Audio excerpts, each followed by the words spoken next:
All right.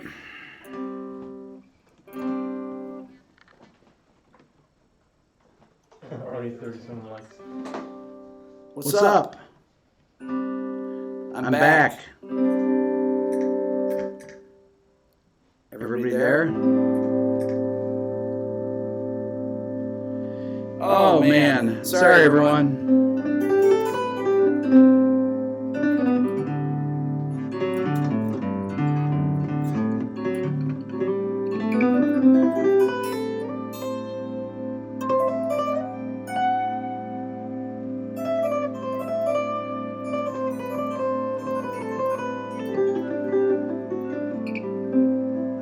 Is anyone even on here? Yeah. I don't see anyone. Does it take a second for the chat to catch up?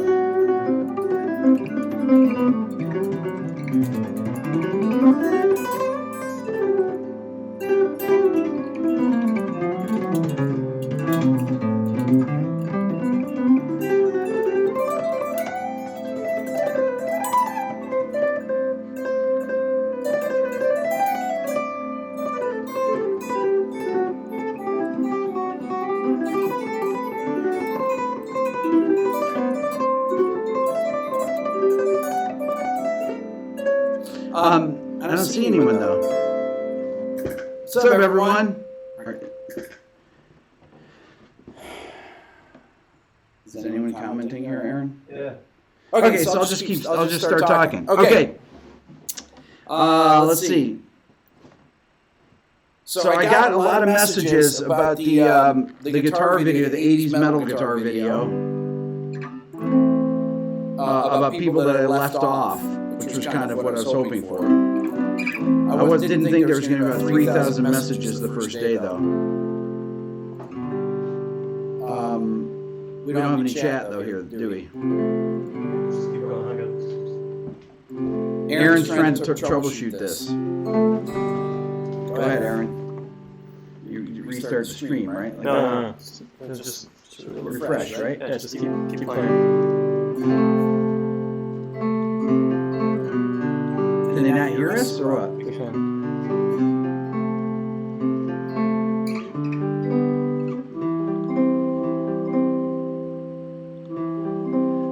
I'm trying something different here.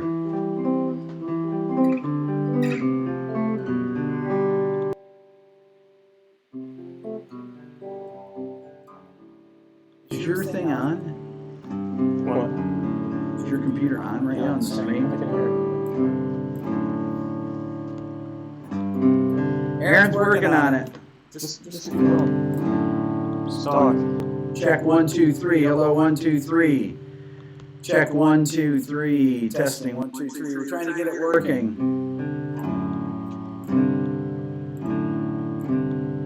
Double audio. Does that mean that we're hearing this or something? Okay, is this single audio now? Check 1, 2, 3.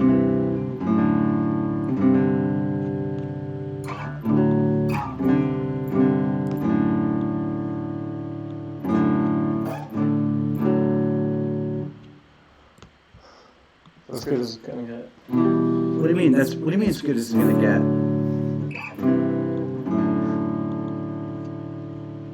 Is it echoing or something? Yeah.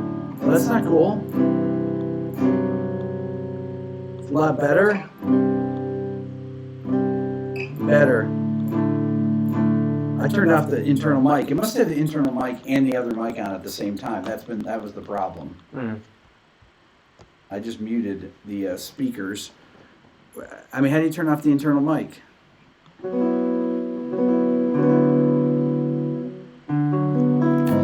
It's all good now. Just... Works now. It's okay? Okay. Man. You know, this is ridiculous. So, YouTube's app, I normally stream from my phone. That's what I've done for years. And all of a sudden, everything's backwards, so it doesn't work. So now I'm streaming with my webcam, with my laptop. I could stream off my main computer there, but I like to sit over here.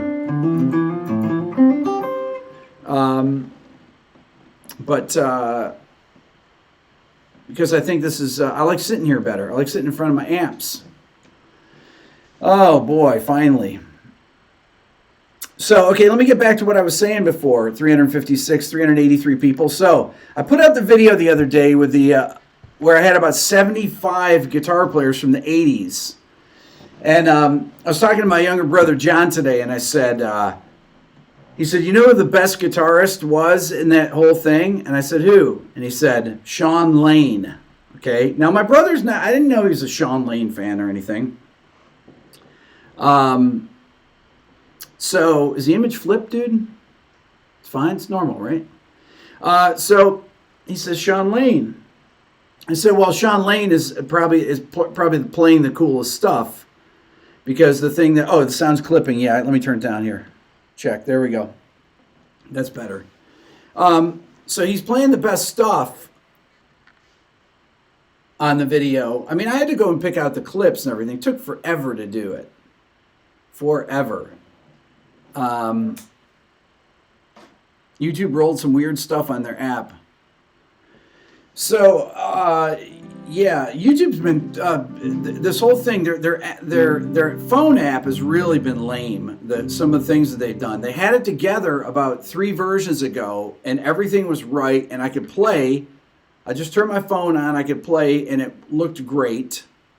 And then all of a sudden, everything's flipped again. And it's impossible. How can you use the front-facing camera if it's flipped? You can't. Okay, so then, and then I saw that thing about Zeppelin, about them throwing out the lawsuit. Thank you, Trinity. Appreciate that. I saw them throwing out the lawsuit, which, of course, is completely ridiculous. This whole line cliche thing is a joke. So, I thought I'm going to do a little video on line cliches. I haven't really talked about line cliches on any of our videos, have I, Aaron? No. Not really much. Line cliches are so common in jazz, and one of the points that I really wanted to make in the video that I did not make, that is interesting. So Jimmy Page was born in 1944, and Randy California, which is the name he went by, Randy Wolf, who's from Spirit, was born in 51. He tragically died. I didn't even know this. Tragically died trying to save his son, or saving his son from a riptide in Hawaii. This is a horrible story. Died in 1997. He was 38 years old. I mean, absolutely awful. What's up, Ray? So, because I was thinking this, when you're growing up, okay, songs like In a Sentimental Mood by Duke Ellington or My Funny Valentine, Rodgers and Hart. So In a Sentimental Mood was written in 1935. My Funny Valentine was written in 1937. So people listen to the radio. You got to think of Jimmy Page's parents. What were they listening to on the radio at the time? So when Jimmy Page was born in 44, these songs were out. He was hearing big band music. Rock music had not been invented. So as he's listening to the radio, he's thinking, he's listening to it. Just like when I was growing up, I was hearing the Beatles because I grew up in the 60s. My first memories are from probably 65, 66, with my sisters dancing around to the Beatles. And so those were my first influences. My influences were by what my older siblings were playing and what my parents were playing, right? So in so many songs, these people are hearing these line cliches. My Funny Valentine. You know the deal, right? That's the most common progression. It's in probably at least, I'd say probably 12 Beatles songs it's in. You hear it in Michelle. Except the harmonic rhythm is different. The harmonic rhythm is the rate of chord changes. If it has a faster harmonic rhythm than Stairway to Heaven. Stairway to Heaven is 1 and 2, and so it's 2, 3, 4, 1, 2, 3, 4. Whereas Michelle is.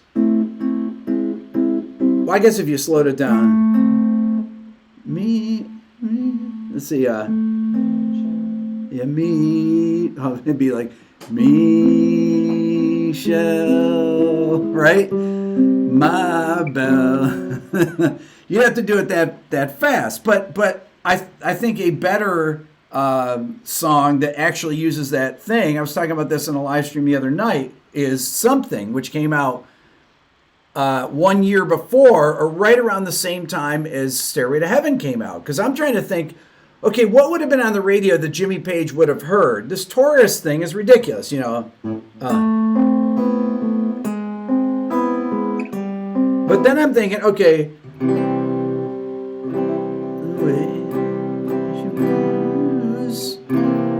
Dates me like no other love.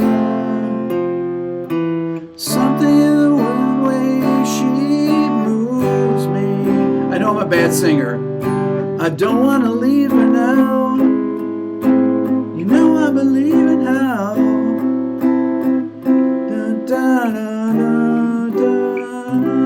Okay, that song was a massive hit song on the radio right before Stairway to Heaven was written. If anything, Jimmy Page would have been influenced. To me, thinking logically, he's hearing it on the radio, oh, I should do something with that. Oh, that's a great part, right? He's thinking, man, it's the same key, same harmonic rhythm, everything. So, yeah, Time in a Bottle, Feelings, I see that, Jimmy. There's like a million songs that have it. So having these lawsuits, but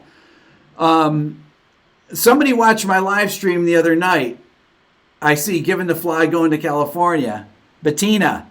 So I was doing this live stream the other night, I think it was on Instagram, or no, it was on my second channel here. And I was talking about how if you want to talk about songs that are actually derivative, that you could have a claim, it's Led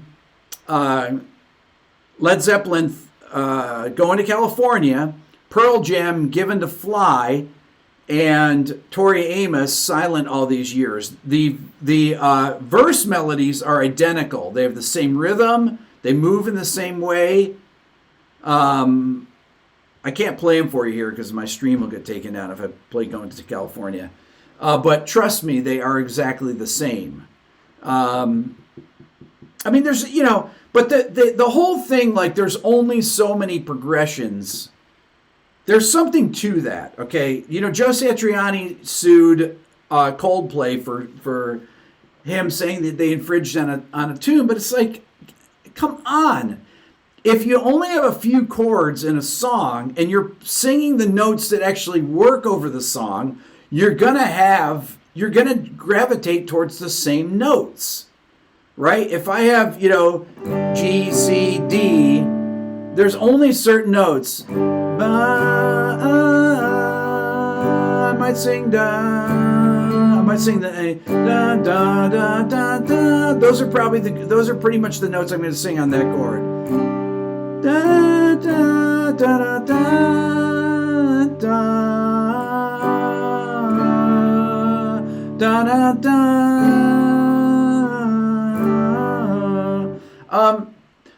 To sing a melody that's going to sound like something, I'm going to be singing chord tones. I'm going to be singing on the G chord, this note, that, any of those three notes, da da da, right? Da da da. I'm not going to sing ba. That's the sixth. That's a bad note. Ba, because it sounds like this chord. Ba,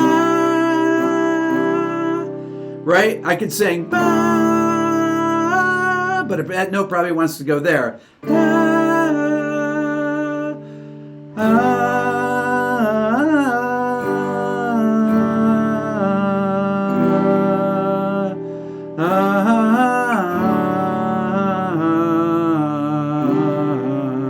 yeah, I mean, so if it's going to be a melody that people want to sing with it, you've only got about 4 note choices, maybe 5 for each chord. Really, probably 4 that are good note choices. On songs that are hit songs, that is just a fact. It's kind of like if you sing the sixth, this note here, ba, there's no note to harmonize with that note. You can sing da, da, da. It doesn't sound like it because these 2 notes are of a C major chord. That sounds like your 4 chord. That's why the 6th is a bad note. Avoid the 6th on a major chord. I always say illegal. I used to say that. By the way, My book is on sale. Anything in my store, mugs, whatever, on sale with a code RB101. RB101. Beato book that you can get. Support my channel. It actually only comes in PDF. I printed this out, 461 pages of knowledge that you need to possess. So if you're going to write a melody like Coldplay or like Joe Satriani is playing a melody, you're going to play those notes, right? If I'm playing a G chord, right? Let me play my G a little louder.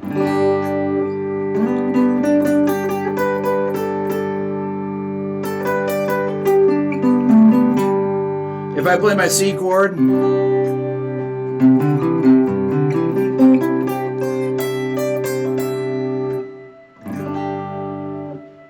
whoops, that sounds cool.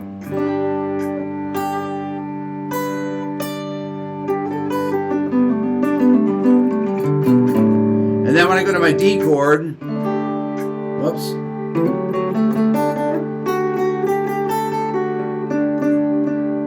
I go back to my C chord.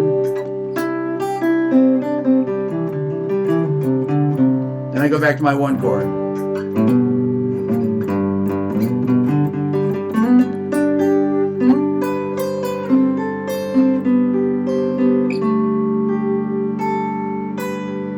Okay, so your note choices on these chords are actually very limited. So the chances of you copying someone else's melody are very high, unless you sing really intervallic melodies.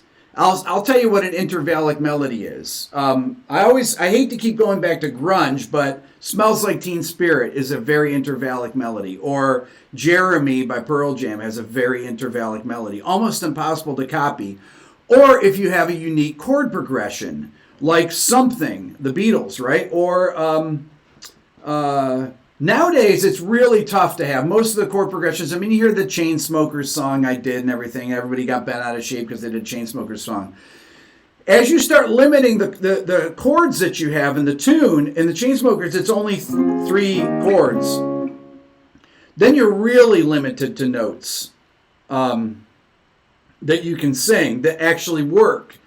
You can use the whole scale theoretically, but to have a melody that actually sounds good, you're typically going to be singing chord tones on the chords that they're on. On F minor, you're going to sing one of those 3 notes. You might sing ba ba ba ba ba. You could sing that note, but if I go to da, I'm giving away that sound of that next chord. Da da da da. So that's why you want to come up to me with more interesting musical ideas to write songs over. But as you get more complex, I'm going to be doing a What Makes a Song Great on a Periphery song. Okay, I don't know if you know the band Periphery. Great band, killer. Actually, I'm going to have Misha, the guitar player in the band, is going to be in the video. And Periphery has totally way out, incredibly cool songs. I love Periphery, but they're not, they're not a commercial band. Nowadays, the things that pass on commercial radio, you don't get things like,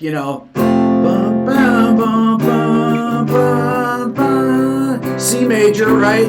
G moves, C major 7, then to C7, and then to F major. So you've modulated, then you modulated the D7. You have all these secondary dominants. Then you have line cliches.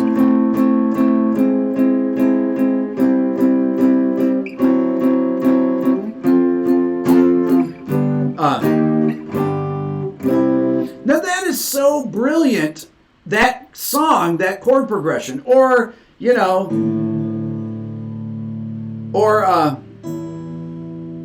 I was playing Nirvana the other night. I was trying to think of songs that use almost every single chord chromatically, and I thought, sorry.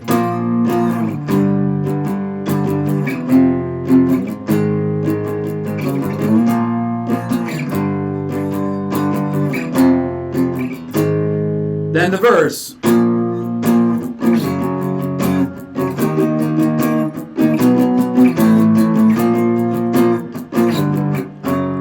if you think about this, just between the intro and the verse, we've used this chord, this chord, this chord, this chord, this chord, this chord. And then the chorus is, he's the one. He likes all the pretty songs, he likes to sing along, and he knows not what it means. So then we have this chord and this chord. Okay, so we have E flat C. So we have B flat, A flat, G, G flat, F, E flat,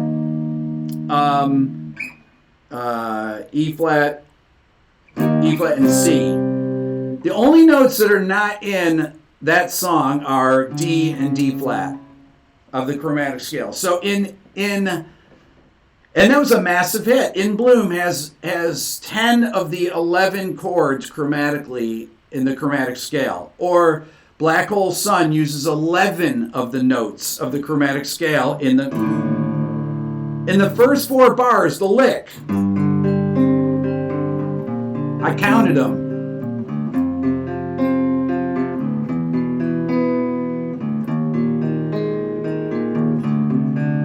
So right there, you've got E. You start on a G sus4, B flat 6. Then so you've added, then you have B flat. So you had G, C, D, B flat. Then you have F5. So you have F and C. And then E5. You have E and B. And then E flat sus4. You have E flat, A flat, B flat, and then you have this. I'd call it a D7 chord, essentially, right there. So you have D, C, A. You don't have the complete chord. You'd have to have the F sharp in there. But that is, in that progression, in the first 4 bars of Black Hole Sun, you have 11 of the 12 chromatic notes. Okay, so, but on the radio nowadays, what do you get for massive hits? Despacito, you got 4 chords, 1, 4, 5, and 6. The Chainsmokers tune, right? Closer. Only 3 chords. You have what's actually, what did it start on, Aaron? D flat major, D flat 9. Yeah, D flat, right. So you're only using 3 chords there. So as the harmonic progression gets simpler, you have less and less and less notes that you can choose from. So you get more and more boring melodies. That's the thing. It's not necessarily boring. See, to me, the thing that is impressive with some of these songs is that they can write catchy songs with incredibly limited harmonies or chords, right? The less chords you have, the less interesting your melody can be, right? I like to use the, Steely Dan.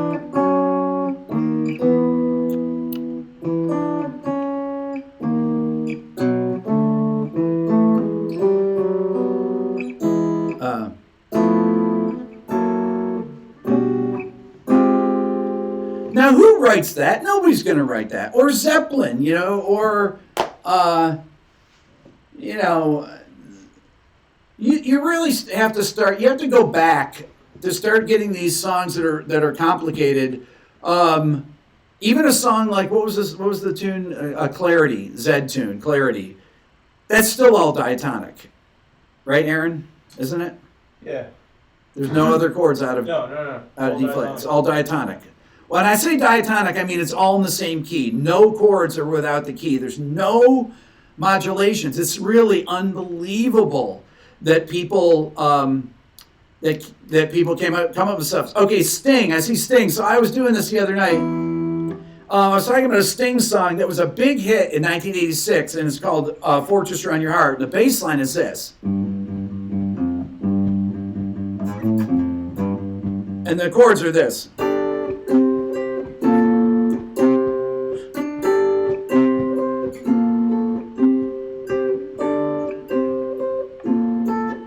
And then the second half of the verse.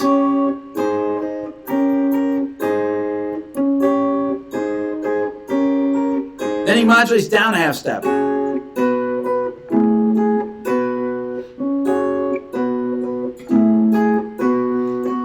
Had to stop for the fear of walking on the mind's eye later. And if I built this fortress around your heart.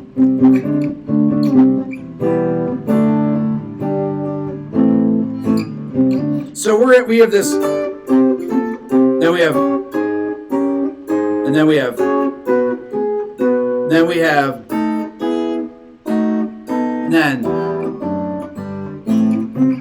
This is when people spent time writing songs, when they would actually,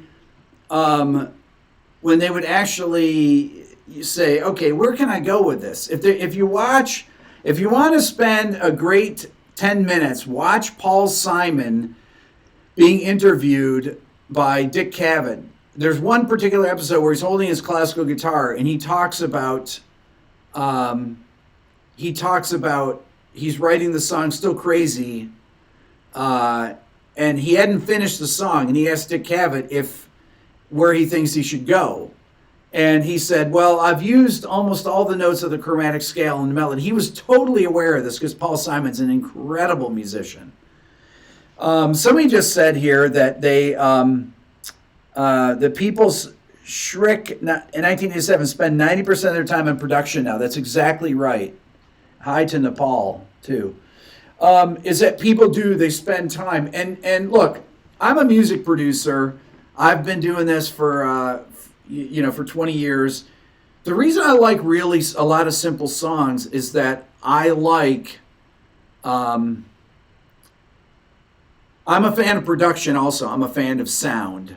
And some songs have great bass sounds, and I can like a song because of the bass sound. Some of them have great samples, have a great kit sound, or they have a great, they have a great groove that somebody's programmed, something like that. It doesn't always have to be that it's not always the melody and the chord progression, okay? Because that's why when I do these, what makes this song great, why I talk about the production also, because I think the production is incredibly important. I think it's really, I think to separate in popular music, doesn't matter what genre it is, whether it's hip hop, whether it's rock, whether it's metal, whether it's country, to try and separate the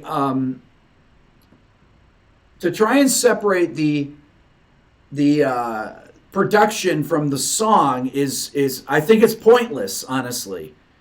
Stairway to Heaven without those recorders in the beginning, that isn't that song, The thing about Clarity, there's so much about the production of that song is really, to me, makes it. Or even if it's Fireworks, a really commercial song by Katy Perry, right? It was a hit 5 years ago. The kick drum sound in that is great. Now, it's a typical dance kick drum sound, but the way it's placed in the mix is incredibly good. Also, there's a great string part in there. It's programmed. It's a fake string part, but it's actually done really well. It's not an 808 kick. It's like a 909 kick. It's got a certain chunk to it that really sounds good, and it's a lot of it has to do with the kick and the bass put together. So to try and separate the production from the song, what's up, SB? I think is pointless. That's why I like to talk about the production elements to the songs too, because in popular music, and you're going to see when I do this Periphery song,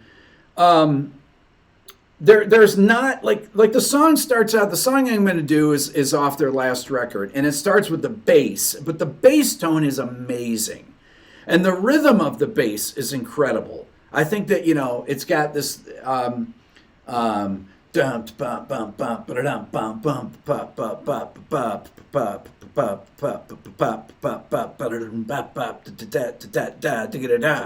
And that's the top of the song again, right?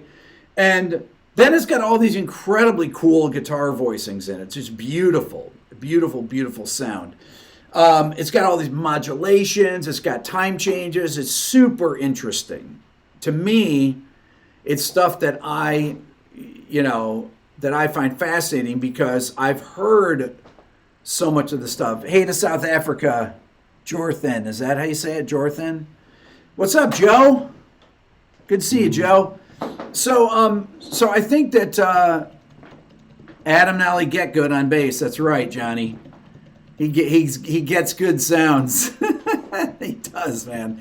That bass sound is that his bass sound on that is that that pedal, the dark glass. Can you hand me that, Aaron? That dark glass pedal there. It's right there, right on. That's on the top. It's there. That's it. This is the pedal that he uses on that record. This is what the guy in, you guys know Carnival from Australia? That's like the bass tone right there. This is the Alpha Omega pedal. They make two different ones. They make one with a an EQ on it too. But if you guys want to get that tone right here, what's cool about this pedal is it has an XLR output on it, which I think is really cool. It's great to have an XLR output. I think it's just a great. This is actually an incredibly well-made pedal. It's very solid. The printing on it is great. I like this pedal. I'm not endorsed by them at all. But Carnival, man. John Stockman, that's right. This is the sound. This sound is that sound. And first time I heard Carnival, I said, wow. Back in the first record, 7-8 years ago, I heard the bass tone, and I thought, man, this is... That is really a great tone, and I thought that sounds like a Warwick bass. I don't know what he plays, a Spectre or Warwick. It's something that has a really extended bottom end on it, but the tone of the bass was so aggressive. Yet it was clear. That's why I like this pedal so much, is that you can get an aggressive tone, but still retain your low end on it. Love the Spectre basses too. Yeah, Warwick, Spectre, they make killer basses. Does Flea play a Spectre? What's he play? What's Flea play right now? No. Flea plays don't tell me. Modulus, right? Carnival is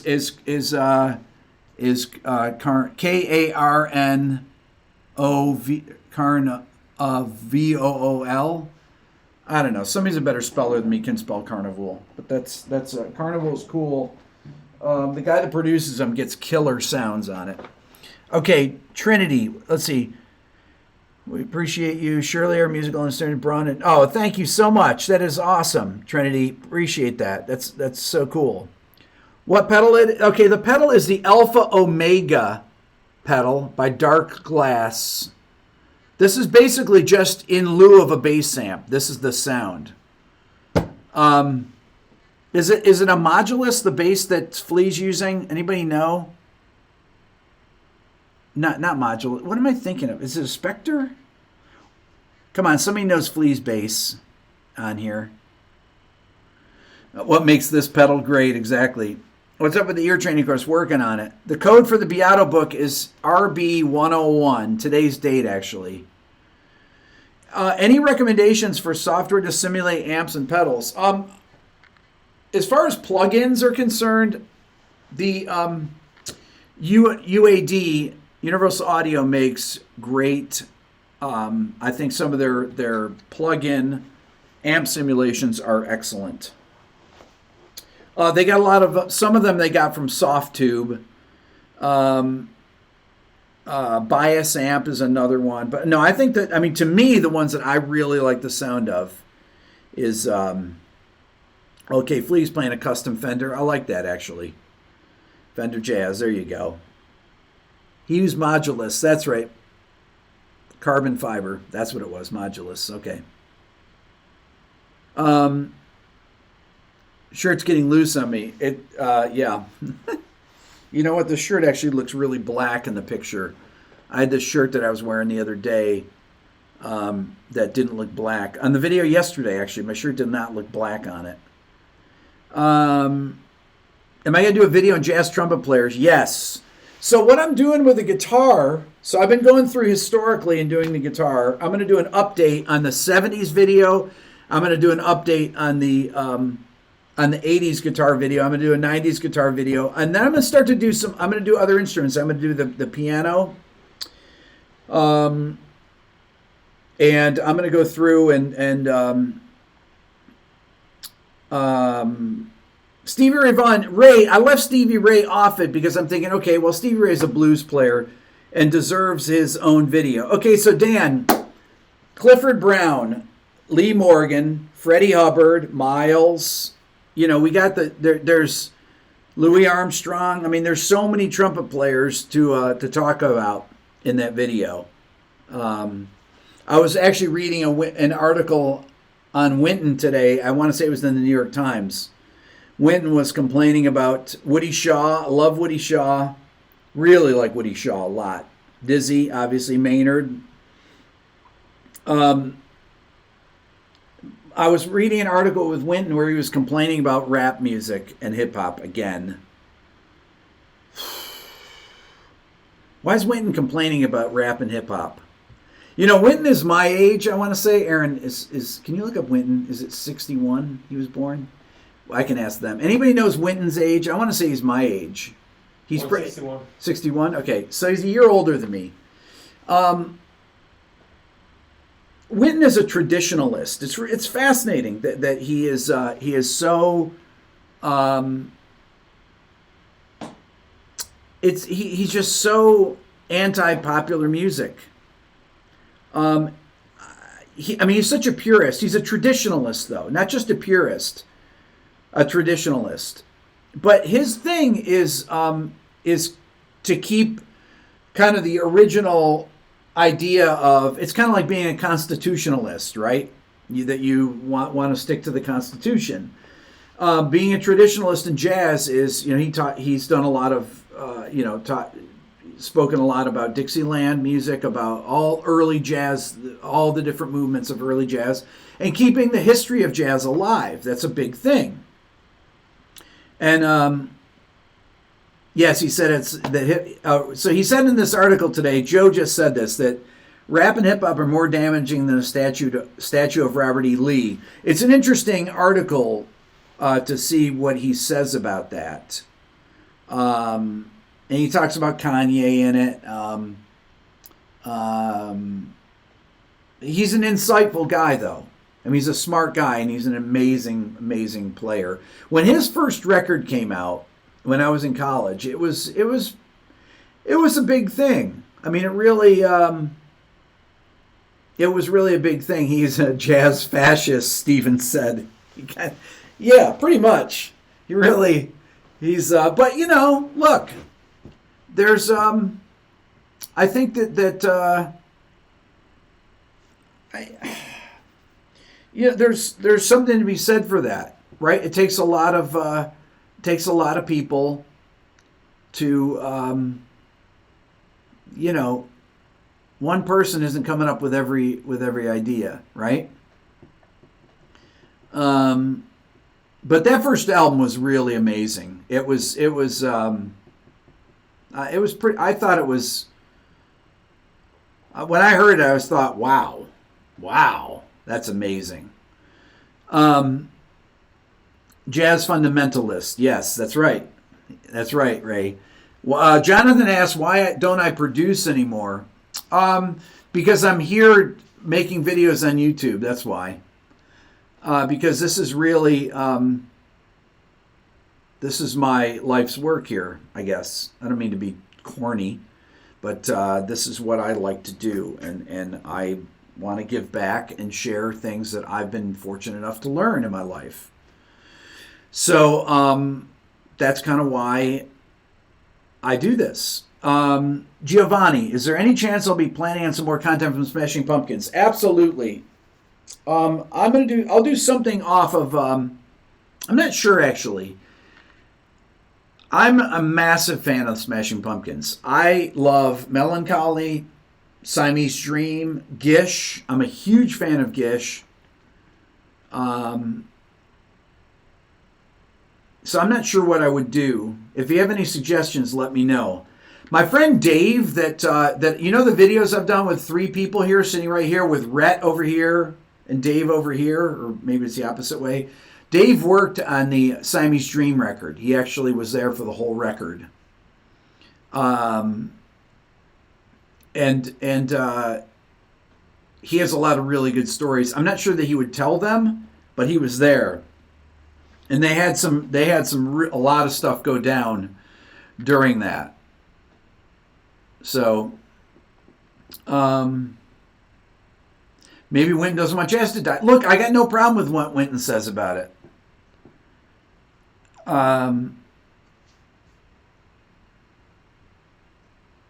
What about Jeff Lynne? My Bloody Valentine video. Okay, so Jeffrey, one of my omissions from my guitarists of the 80s was I didn't mention any shoegazing music at all. I didn't mention My Bloody Valentine. I didn't mention Sonic Youth. I didn't mention Stone Roses, which I should have. And somebody made the suggestion to add an extra category when I do the update of the video, and the category would be I took a screenshot of it. The individualists, I think he said. Hold on, I took a screenshot because this was a very good comment here. Call it individualists. Robert Fripp, Adrian Ballou, Henry Kaiser. That's right. This was a great comment and right on. And so the people that I did talk about, I mean, honestly, Edge and Johnny Marr would fall into that category. They would be their own category, and I would include those mentioned peoples as well, the people I just mentioned. Reeves, Justin, you know what? I had Reeves on my list. I didn't put him in. I had a clip of Steve Stevens that I didn't put in. Let's see, Marshall, should we expect to get to see me jam at GitCon 2018? I don't jam, really. We'll see. Will I ever do a Deftones? What makes a song great? I absolutely will. I want to reach out to Terry Date that produced White Pony, and I'd love to have and I would love to have him on the video. I think it would be really interesting. That was an amazing record. I love those songs in that record. And I love the production on it. I think it's incredible. Thoughts on REM? Oh, I love REM. I absolutely love REM. There's an REM song, and I'm a huge REM fan. I love all the old stuff, right back to Driver 8, all the early records I love. But one of my favorite songs, I always say is a perfect melody, is off of Automatic for the People, Try Not to Breathe. It's the second song after Drive. Let's see it. It starts on a D sus chord. You always got me. If you start on a sus chord,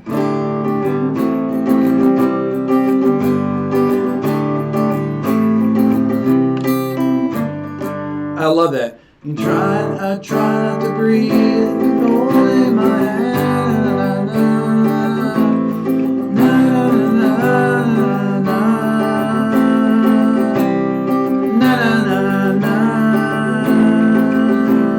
Oh, it's just such a great melody, and they're amazing lyrics. One of my favorite REM songs, and I love all the old REM songs. That's going to be on one of my What Makes This Song Great.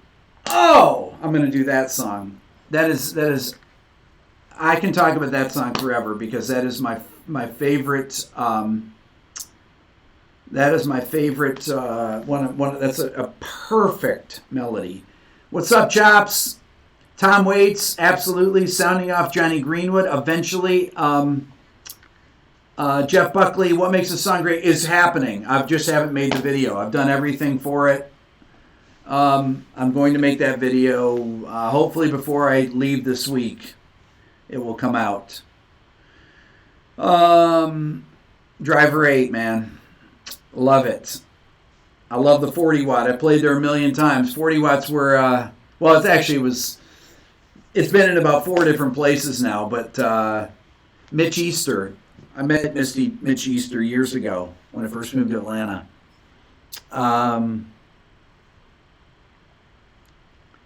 John Mayer, what makes this song great? Yes, absolutely. Carol Kay sounding off. That would be great, Ryan.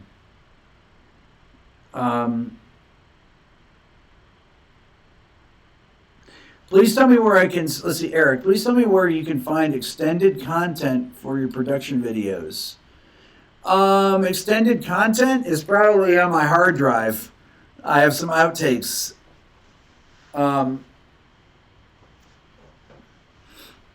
Anybody ever watch any of my producer videos that I did, or my mixer videos? I did about 5 of them.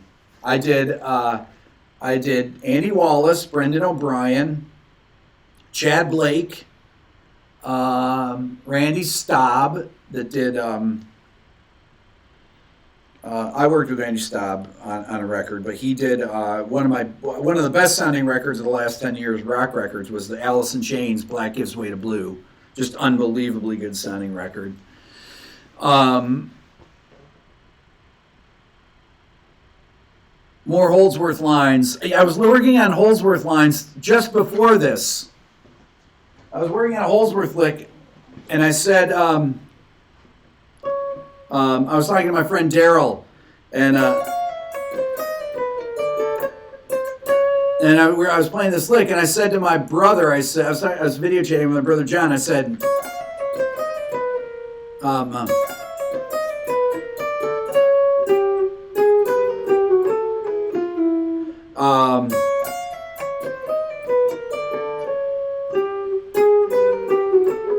I'm actually making up some of it myself, but this first part's Holdsworth.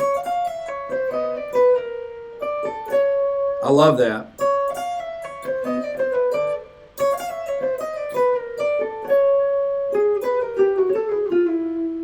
That's a great line. So yes, so I was just working on that about 10 minutes before I came on here. Cairo, Death Cab for Cutie, Transatlanticism. Okay, absolutely Death Cab for Cutie. Let's see here. I need to be in court to straighten them out for Zeppelin. Yeah, people keep telling me, "Oh, you make a lot of money to be an expert witness," and I'm thinking, like, what? What? They probably pay you like $200 or something. It would be hilarious though if I went in, I was an expert witness, and then I had to play "Stairway to Heaven" in front of Jimmy Page. That would be awesome. Unstabilizer, thank you. Thank you for sharing your knowledge. Our videos, look forward to seeing Carnival and Periphery. What makes this sound great? Thank you very much. Thank you. Well, you will see Periphery this week. That video is going to come out. So I have in my videos of people in the works that are going to be in the videos. I've got Misha from Periphery. I'm going to have Sinister Gates. Well, I have to text him to be in the What Makes This Song Great about Avenged Sevenfold. I heard from John Anderson today from Yes. I'm going to be doing an interview with John. I'm trying to work that out now. He emailed me earlier today, which would be amazing. I now have to get him to actually see how I can get the video put back up.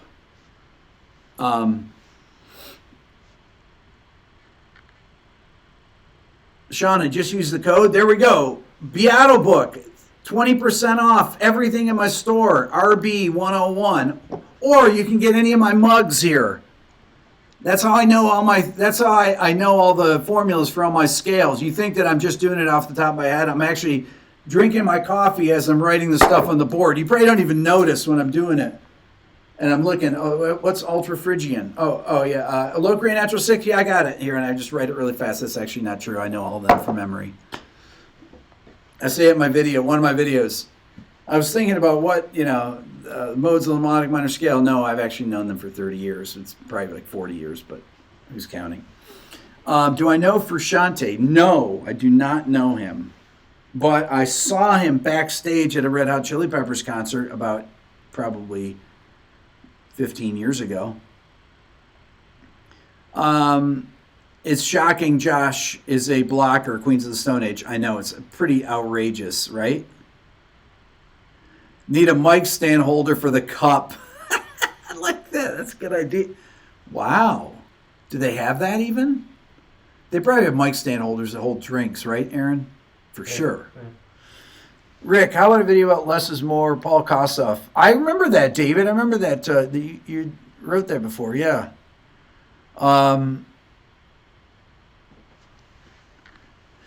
Analyze some Nuge. Bet we get Michael Anthony. Sounding off Elliot Easton, Neil Schoen. I'd love to have, that would be killer. Hi from Germany. Have I heard Paul Gilbert's new record? I have not. Fleetwood Mac, I've already done the video, Dean. If you want to go to Aaron's website, flat5.com, FLATFIV.com, you can see my Fleetwood Mac video, you can see my Yes video, and you can see my Queens of the Stone Age video, which we're taking down. I listened to the new Julian Lange record. I listened to the first 4 songs today. In the car, I haven't gotten through the whole thing yet. He's using a very different sound. I'm not sure I like the sound. It seems more, it has a lot of country influence in it. I got to listen to the whole record though. But I'm trying to do that every day driving the kids to school is to listen to something new, all new stuff that's coming out. I'm trying to listen to new jazz stuff. Jerry Hay, I love Jerry Hay. Are U2 blockers? You know, I'm not sure if U2 are blockers. I would play some U2 right now to see, but I don't want this to get taken down. Thoughts on Terry Kath? I love Terry Kath. Love Terry Kath. Not just 25 or 6 to 4, man. My favorite outro solo of all time is in I've Been Searching.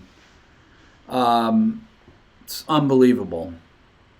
Incredible. You saw Neil Schoen in 72 with Santana? That is amazing. Wow. Losing My Religion, Feedy, I don't know. It's tough to pick these songs. I think that their transition song was the one I love. I was in college then when that became big. Or I was a college professor when that became big. 87. I think it was on Green, right? I like to do songs. I mean, Losing My Religion was an important song. They became really big mainstream, but they became big as a college band on Green.